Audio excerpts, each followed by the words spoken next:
got any final thoughts for the show? Make jukes, not war. Can we edit that out? Nope.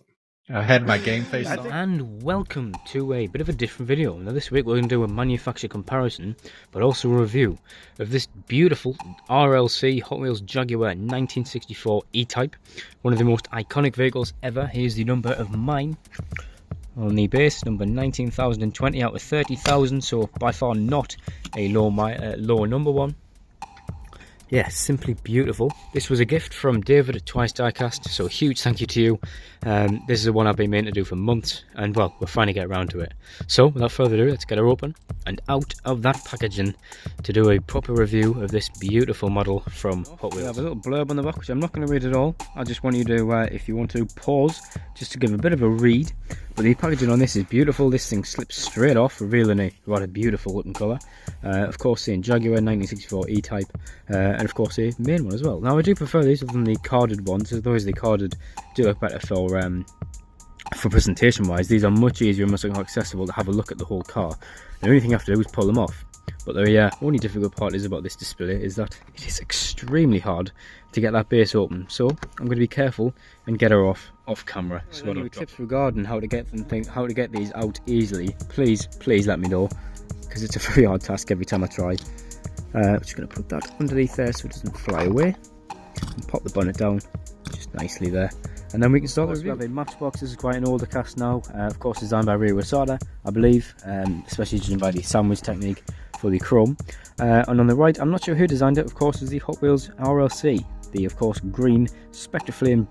It's just beautiful. Now I'm going to go through every bit of details, comparing the two, and of course showcasing them, their finer bits and their not so fine bits. So please, I hope you will enjoy as I tuck into this fantastic car. In front, as we always do, watch, find. If you do spot a rather odd looking finger, please don't question it. I jammed it.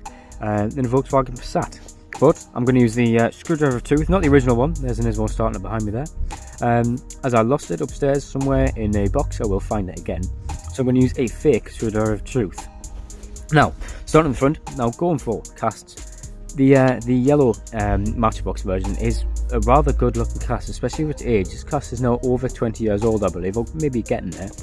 And it still has a rather nice looking front bumper, a rather nice looking badge on the front, grill piece, nice looking license plate on the front, and headlights. Everything looks great, and in fact, headlight wise, I think I prefer them over the Hot Wheels. Speaking of Hot Wheels, we could go at the front now to the front clamshell, where the Jaguar badge is very nicely detailed up there. The base is of course metal, unlike the other one. The sort of bumpers are not chrome like the other one, but that is something we can miss because, well, the details are phenomenal. Indicators are present, as well as side lights and headlights, which aren't as good as the other one, but hey, we move past it. We're moved to the side now, and we'll flip both and we'll go back to the Matchbox, which has a beautiful side profile, and famously this car was quoted from Enzo Ferrari as being one of the most beautiful cars ever made, which I completely agree with him. The wheels on this Jaguar, the wheels on the Matchbox are fantastic. I love the fact they have yellow accents on them, all over them. I love that. We also have the likes of sort of nice detail in terms of bonnet grooves and vents, and just side moulding is brilliant, and not much else to say on that Matchbox one. However, the Hot Wheels one is where it gets interesting. Of course, ignoring the big body line, I'm not sure why it's huge on this one. Other than the, of course, moving bonnet, we have some lovely looking mirrors. Great looking wheels there as well. I'm not sure what these are for. I think these are originally Matchbox wheels, if I'm not mistaken. I know I have the Skyline from Matchbox, which are these wheels. Of course, metal base, continuing on at the side, and of course rubber tyres as well. Now the base comes all the way up to the door, which is how the rail car does as well as all the chassis lines and everything being correct.